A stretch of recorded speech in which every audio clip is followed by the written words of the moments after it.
Hey everyone, welcome back to Ask Me Drummer. I want to say thank you to all our subscribers. We've hit a little over 2,000 subscribers. Thank you so much. I hope it keeps growing because I'm working really hard to bring you some content that is really interesting. Today I have an interview with what? Oh, he's in shock. As you can see, he's like 2,000. Yeah, he's in shock, and he likes the big drum kit in the back. He just can't wait to get there. Today we have an interview with Scott May, the local bar owner of Bar Robo in Ottawa, Canada, where I'm from. Stay tuned for that.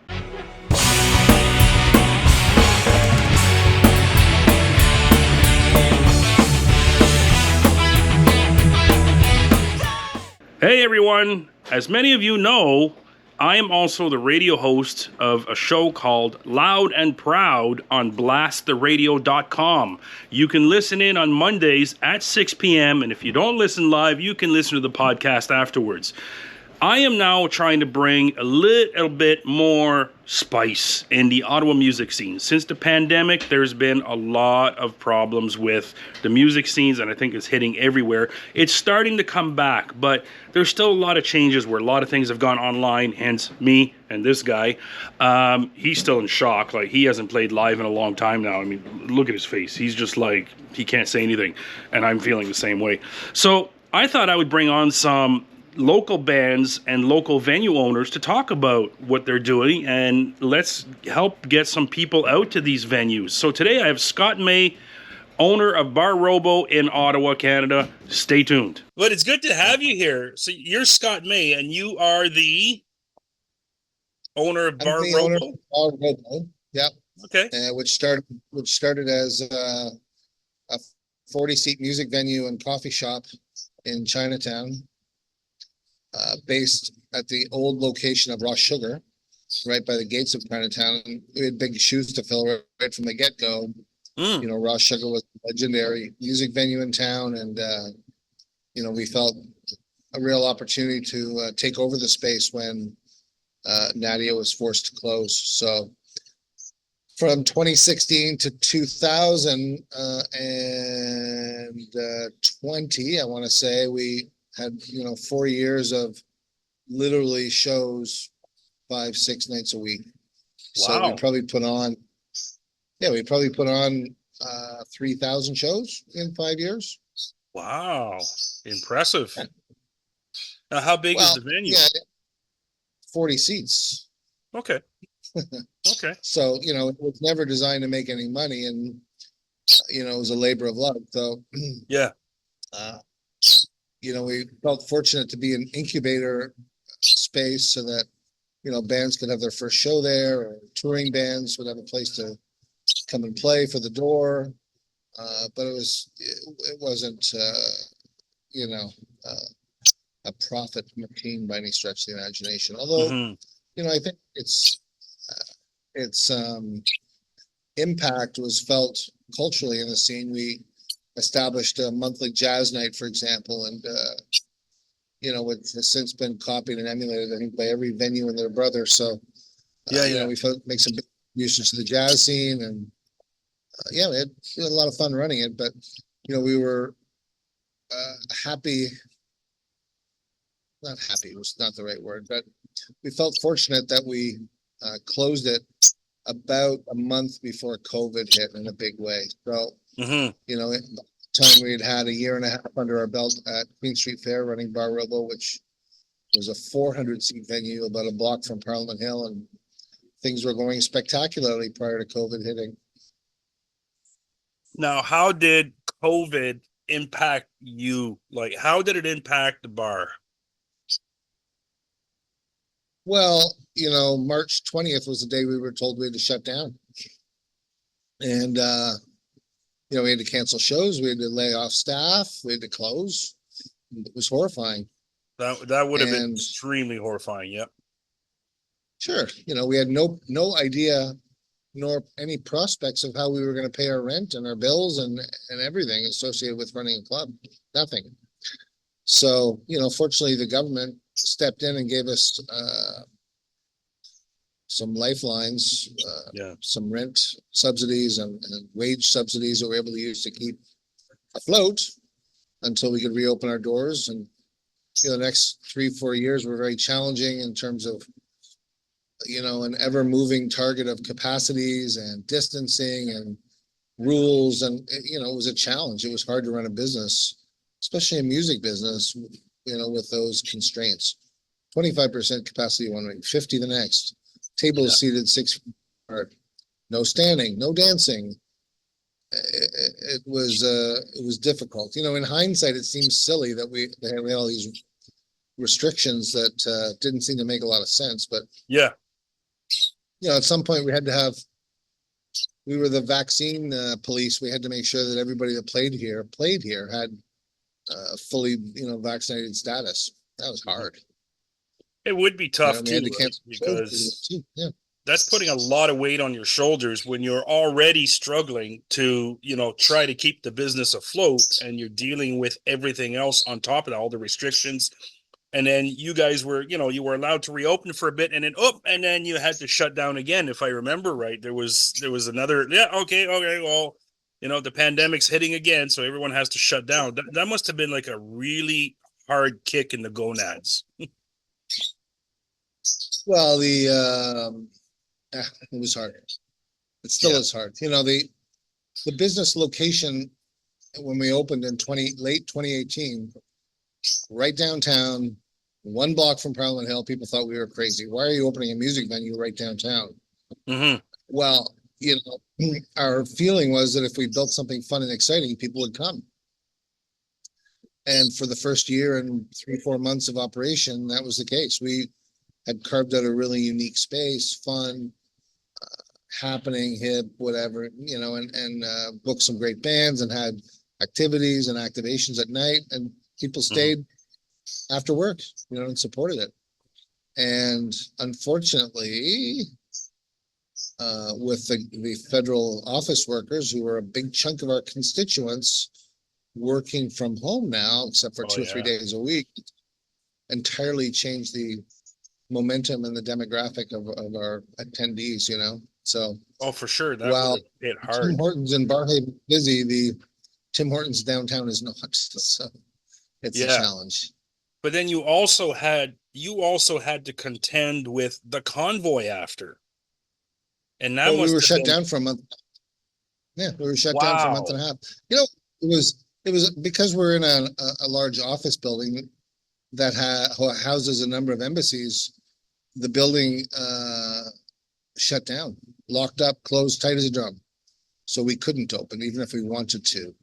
And so really took away. The insult to injury was the day the truckers arrived. That Monday was the day that Ontario bars were supposed to reopen. So we're fully stocked, ready to go to reopen that Monday. And Saturday the truckers rolled in, and a month later we were finally able to join every other bar and restaurant in Ottawa and Ontario, for that matter, to reopen. That the worst part about that too was the truckers putting up their own stage at Parliament Hill and running shows and DJ nights. Yeah. Hey, that's my business. What are you doing?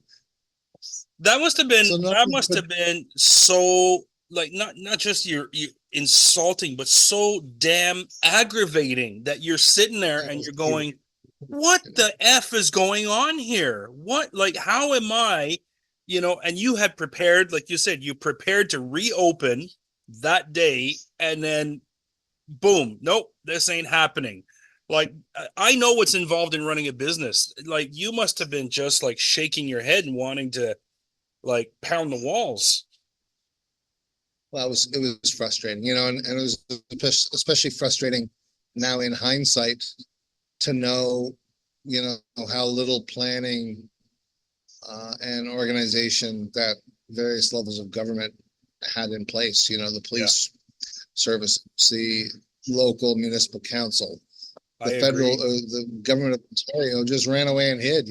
Yep. And I used this line during the COVID, during the truckers occupation, was that, we were playing a game that nobody knew the rules, and the rules seemed to change every day. And it turns out it wasn't a game. And, it was very frustrating. We really had to sit in our hands for a month. That not many people know this.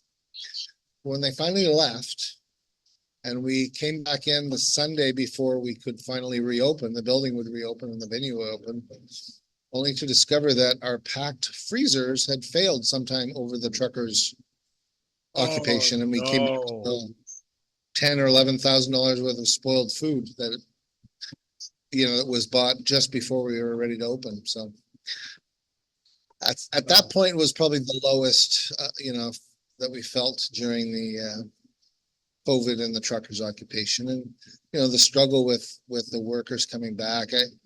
I got tired of hearing on social media that the businesses downtown need to pivot. Well, pivot to do what? We're a music venue. What do you to become a drive-in movie theater? Yeah. There's not much pivot. We did try to book shows a little bit later. Okay. So that instead of relying on the after work crowd, the happy hour from 4 till 7, we did start to book shows a little bit later. Yeah. To give people a chance to come out at 8 o'clock at night to see a show. Mm-hmm. And we did adjust our acts that we booked to more of a cover or tribute type style band. So yes. When I had the Tom Petty tribute band and the Kiss tribute band and the Led Zeppelin tribute band, those were great. Yeah. No, they bring people in. The whole touring industry changed during COVID, Yeah. No one was entering Canada to tour nationally because we had 10 sets of rules with 10 different provinces. Yeah. So, if a big artist could fly in and play Vancouver, but not Toronto, they would just say, forget it. We're going to skip over the country. We'll see you on the next tour. And that filtered all the way down to national touring acts, to Ontario touring acts. So, we had to make do with what was in Ottawa, which, as it turns out, was great. We had no end of quality talent in Ottawa. No, that's for sure. A lot of work. Yeah, a lot of work. So, on the plus side, we've been able to really sharpen our skills and our toolbox in terms of social media and marketing and how we go about promoting shows. So, if we have a show that we get 50% capacity, then that's a very big win for us. So 50% or more is awesome, and it really helps you. That's where that's your line where you're breaking even, at least breaking even probably, and then starting to make a bit of profit afterwards. So no, we can make money at much less capacity, but gone are the days where we're filling the room. That just doesn't happen much. From the challenges, I guess, with people coming downtown, there's the LRT certainly wasn't our savior. Parking is a challenge. No. The homeless people, the homelessness and the drug addicts. A walk downtown is very eye-opening when you see multiple stores empty on every block along Bank Street. Yeah. Spark Street is still struggling. The downtown office workers not coming back the way they should, or not should, but the way they had prior to COVID. And there's a lot of befuddled leaders about how they're going to fix this. So. Yeah, there's a lot going on, and 2 years plus out, and we're still, me myself as a business struggling to try to, how am I going to renew this stuff? Like, I got to come up with a new way of doing things. So you, as a bar owner and venue owner, what have you had to do to try to bring people back in? What is your plan on that? We'll try anything once. Yeah. I was inspired by going to see Atletico Ottawa game to park here at our venue and then take public transit down to Lansdowne Place. Okay. And that public transit was included in my ticket, my sporting event ticket. Wow.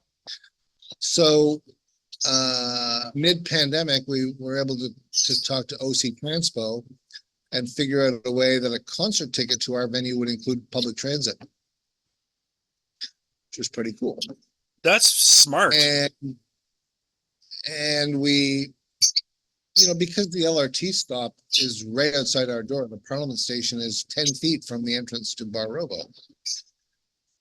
So we worked really closely with them. I don't know if you've ever taken a train to Blues Fest. Nope.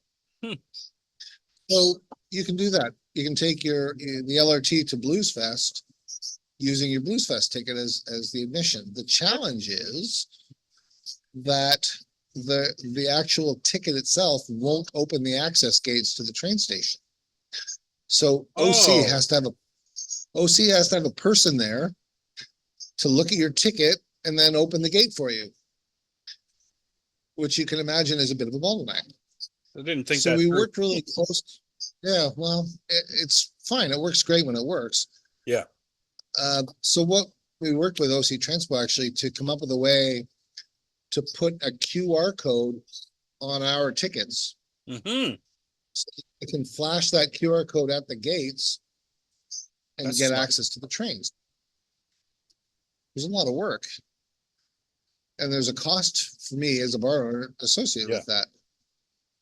Well, the gods weren't on our side. This is right in the middle of when the trains were derailing on a regular basis and stopping on a regular basis. And unfortunately for us, the PR, negativity associated with us and trains didn't work out. So we just stopped doing it. Yeah. But it's something I would re-examine for sure. And it's taught us to be better business runners. We cut every ounce of fat off of our operation Mm-hmm. so that, we can't afford to throw dollars away. We're looking after every nickel that we can. And I think every business is the same. When you go into a restaurant now and they're out of a certain ingredient or the lineup at the front door is long, it's because they're watching their labor costs and they're watching their ingredients. And they would rather run out of something than throw half of it away because they can't sell it. It's become very challenging to run a food and beverage based business now. Yeah. So on the front of buying a concert ticket and having it include your public transit, maybe some people out there who are listening need to talk to their counselor and say, you know what, this is something that maybe OC should take an initiative on certain places where, like, they're doing it with Blues Fest. Well, why don't you doing it to the local bars and venues that have, they got a concert ticket and you say, yeah, we'll put that QR code and then you've got transit. If they want to help bring more people into your place, why wouldn't they take the initiative of doing it? I know it's all about money, but like at some point, the city itself has to take responsibility for what's going on, right? And I urge people to say, talk to your counselor, man. I got to tell you, OC Transpo was incredibly responsive to this plan, to this project. Okay. Incredibly so. And honestly speaking, I think that they did a great job. Yeah. And there's some challenges with getting that QR code from them onto my ticket. Okay. It's challenges. It's not their job. They did everything in their power to get me the QR codes. The work was to get it on my ticket. That's what I did. Yeah. And that, if you think about Blues Fest, they sell what, 200,000 tickets? Mm-hmm. There's no physical way that they could get that QR code, a unique QR code for each ticket, unique, onto those 200,000 movies. Just couldn't happen. No. But we figured out a way to make it happen for my 100, 200 tickets that I sell. It required some work on my end. But I got to tell you, I'm trying to put together a project right now that will allow local media to centralize all of the shows going on a given night. Mm-hmm. Here's the 20 shows or the 15 shows and read them off. Here's the graphics. Here's what the ticket would look like to go on the news every day. Yeah. And the research that I did to try to congregate or aggregate those shows by going to websites of different venues here in town, I was shocked at some of them had great websites with ticket links and posters and a complete calendar. Yeah. And some of them had the last update on their Facebook or their website was 3 years ago. Yeah, it's not good. How are you promoting your gigs? How are you selling tickets Yeah. if not even letting the public know that this is happening? I was shocked. So I think as venue owners, we have a lot of work to do to allow the public a better opportunity to know what's going on. And my hat's off to the Ottawa Ont, which is a daily email that lists events, or Ottawa is Mm. not boring, or social media accounts like that that try to make an effort to put out information every day. The challenge is we just don't have it aggregated properly or in a centralized location to make it easy for Mm-hmm. people. Don't. So that Someone's would got to need step up. to, I'm if trying there to was a yeah. body, if there was a body that would, that worked together to get that list, it would be easy to put it out to different places. Like even me on my, on my Facebook page from Loud and Proud, we could I list forgot that to every mention to day. you, John. Sorry, buddy. You're doing great work. Thanks. It's But hard though. You oh yeah, know how hard it is to get that info. oh yeah. It would be hard, but it would be easy after for me to just say, yeah, I can post this on my page in the morning. Hey, good morning. Here's this. Here's today's list of events, or this week's list. And on Mondays when it airs, I could read down the list for the week. It'd be easy at the end of the show saying, here's who's what. Stuff like that. Um, it's hard to get. I understand how hard it is to get business owners to come together at the same time and also agree, right? Because everyone runs their place differently. But at some point, you do have to reach common ground and say, maybe if we did kind of gave each other a nudge, it would help us all, right? I do believe in that. Especially since the pandemic, we've seen how a lot of music stuff has gone online. The bands couldn't perform live, so they're recording themselves on YouTube, right? And we've got these bands that are just cover bands. They're getting 4, 5, 6 million views on their YouTube, and they're like, "Man, I can get more audience here than I can anywhere else," right? So that I know that has also affected. But I want to know now about your bar. I want to know where Bar Robo is. Let's talk about your bar. Tell me what Bar Robo is and where you are and what you do that might be different from other places. Wow. So the genesis of Bar Robo was, and it was named as a tribute to dispel the notion that Ottawa is boring, robotic, and predictable. So this is where the name Bar Robo came from. Okay. And that our demographic changed quite a bit from being in a 40-seater in Chinatown, very heavy, creative neighborhood, lots of LGBTQ clients. So, we're not afraid to take chances with the space. Yeah. The worst thing that could happen is no one showed up for a 40-seat venue. It wouldn't close the business, right? Yeah. Moving into a 40-seat venue with downtown rents changed that somewhat. We found that our demographic was a little older, so we tended to book more cover bands, and we couldn't take chances on small independent touring artists. But we are there to support the Ottawa community, the Ottawa music community, which is why we've moved our jazz nights from a monthly jazz night to a weekly jazz night. Oh, nice. When is that? So that's Wednesday nights, 7 until 9 or 10, depending on how the evening goes. No cover. We pay the artist, and they play for 2 or 3 hours, and it's been a huge success. We're booking out now months in advance. Everybody wants to play. And the spinoff's been palpable. It's the Montgomery Scotch Lounge now runs a jazz night. There's the Minotaur in Hull has suddenly gotten a lot more popular, and I see every coffee shop and every small bar is running a jazz night. Great. I love that. Yeah. We have a very healthy threat as jazz community here in Ottawa. That's for sure. Yep. Well, and the space we're booking DJ nights and dance clubs and as I said, tribute bands. We brought in an ABBA tribute back from Toronto. That's probably the best tribute act in North America. That's We've cool. had Kiss. We've had Led Zeppelin. We've had 2 Tom Petty nights, 2 Fleetwood Mac nights, and I see that this is being picked up on by several performance spaces. Overflow is a great example. Okay. And I'm happy to see that they've got a really revitalized live music programming. It's great.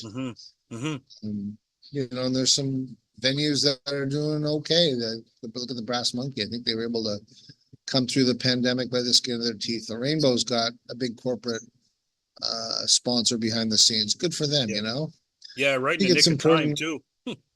Yeah, no, it's literally the nick of time. Yep. So I have reached out to a number of leaders in the corporate community, high tech, that sort of thing, and enlisted their support by comping some tickets and having them come out. It's great. They've been very supportive. So, Good. the business community has stepped up. Now, do you so you were talking about food. So Bar Robo serves food. So we're located in the Queen Street Fair Food Hall. That's right. Yeah, I've been there. Yeah, prior to the pandemic, the 6 vendors that sell food, the independent restaurateurs within the hall, would stay open for shows. It was the most unique venue in North America. Live music, great stage, vibrant, and you could have a choice of 6 different types of food: pizza, Asian, Mexican street food, burgers, salads if you want. Unfortunately, the food vendors are a little slow coming back and are yet to reopen on the weekends or late for shows. Okay. So, they remain dark during shows, but we have one of the best bars in Ottawa. We got a dozen local craft brews on tap, a dozen. Really, really great beer service. We have a creative cocktail team. We have an ever-changing cocktail menu. You can choose between 4 or 5 great craft cocktails. We've even got usually 3 or 4 non-alcoholic cocktails, along with a wide selection of zero beers and juices and things. Yeah, so we've tried to elevate the bar service beyond what you would expect to see at a live music venue. Yeah. So the space itself is entirely barrier free. I seen it. So, right, and hey, the bathrooms are clean, the floors aren't sticky. I can attest to that. It's a quality venue to go see live music. It really is. And if you can park your car at Saint Laurent or at Tunney's Pasture, take the LRT right to the door here. It's pretty easy. Zip, zap, zoom into downtown. I think that's that's only going to get better with access to the southbound O train line. That's going to go all the way down to Riverside South, Finley Creek. Yeah, right past Carleton University. Connect with the LRT, and you'll be able to get here in 20 minutes from Carleton University. So we're really hoping that that's going to open up that market quite a bit. So now you're booking acts and you're getting back into it. Now I've been to the Bar Robo, and I love how I walked in and I was there one night. It was to see a Blondie cover band. That's what it was, and this was a couple of years ago. And I remember how I thought it was really cool. I walked in, and then in the center left, you've got the bar, which is well lit and it's round, right? It was really. It's an oval bar, and people just sit all around, and you got the bartenders in the middle, and yep, there it is right there. So well done. I thought that was fantastic. Great stage. Yeah, no, we spent a lot of money on the bar. We got $100,000 worth of PA and video. We got a 40-foot video screen. We hosted the Capitol Music Awards 2 years ago. Oh, wow.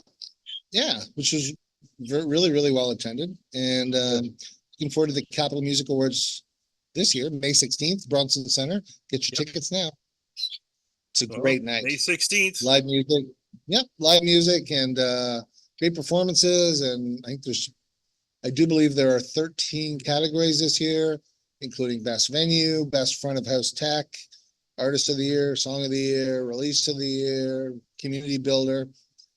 Capitol Music Awards, supported by Ottawa Music Industry Collective, OMIC, and that's a great organization. OMIC needs to be supported by each and every one of us, especially those of us presenting live music.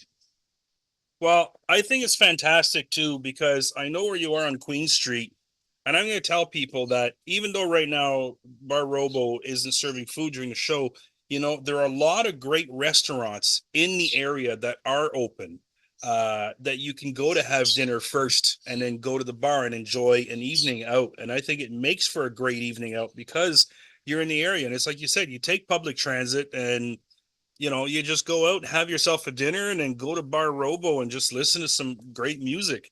What's your website? So it's barrobo.com, BARROBO.com. You can also check out upcoming shows on the Queen Street Fair website, which is queenstfair.ca. And we have Instagram and Facebook as well that lists our shows and gives links for tickets. So, well, I encourage all the listeners who are listening and for those who are watching on YouTube to check out Bar Robo because it's cool. Maybe one day I'll be on stage there. You never know. I mean, you never know, right? It's a cool place. I've been and I do that. I want to say thank you so much for joining us. This is good. I like your insight. It's great that people are going to have a little better understanding of what's involved, and especially after the pandemic and how things are now. It's time for people to get out there and enjoy yourselves and just have some fun. And I can't thank you enough for joining me. Like this is awesome. I don't know if you know who Nardwar is, but No. I want to channel a little Nardwar for you. Sure. You ready? Yeah. Keep on rocking in the free world and doop doodle loop doop. Toot toot. I love it. Well, thank you so much, man. You're welcome. Thanks for coming. I appreciate it, man. You have yourself Good luck with your podcast, and we really appreciate all the support you're giving it to the live music venue. Well, thank you. Just